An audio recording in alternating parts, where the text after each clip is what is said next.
بسم اللہ الرحمن الرحیم۔ یہ جو مسجد میں آپ کو دکھا رہا ہوں یہ مسجد شہداء ہے، جبل احد پہاڑی کے قریب۔ حضرت امیر حمزہ رضی اللہ تعالیٰ عنہ کے نام سے بنی ہوئی یہ مسجد ہے، اور یہ بڑی خوبصورت مسجد مدینہ المنورہ کے مضافات میں میں اس وقت کھڑا ہوں۔ اور یہ جو چار دیواری آپ کو نظر آ رہی ہے، یہ حضرات میرے ساتھ کھڑے ہیں، حضرت مولانا عبدالخالق صاحب اور انڈین ایک عالم دین کھڑے ہیں ابوالکلام صاحب۔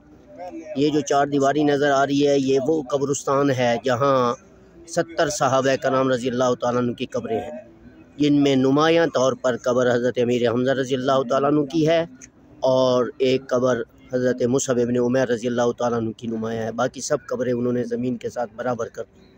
کیا خوبصورت منظر ہے اس کا۔ یہ 70 شہداء کی قبریں یہاں اس دیوار کے اندر ہیں۔ پہلے تو دیوار نہیں تھی، لوگ اندر جا کر دیکھتے تھے، اب دیوار انہوں نے بند کر دی ہے، اب کوئی اندر داخل نہیں ہو سکتا۔ یہ میں آپ کو وہاں لے کے جا رہا ہوں، آپ کو اندر سے دکھاتا ہوں، یعنی میں باہر کھڑا ہوں گا لیکن اس کیمرے کے ذریعے آپ کو دکھاؤں گا۔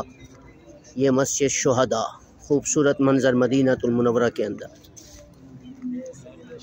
یہ قبرستان دیکھ رہے ہیں، یہ دیکھ لیں، یہ 70 صحابہ کرام کی قبریں ہیں۔ دیکھو آپ کو مفت میں میں یہ 70 صحابہ کرام کی قبریں دکھا رہا ہوں۔ ان صحابہ کرام نے دین کو کیسے امت تک پہنچایا، سبحان اللہ۔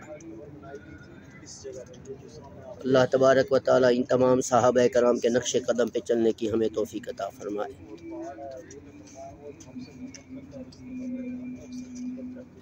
یہ میدان جنگ تھا۔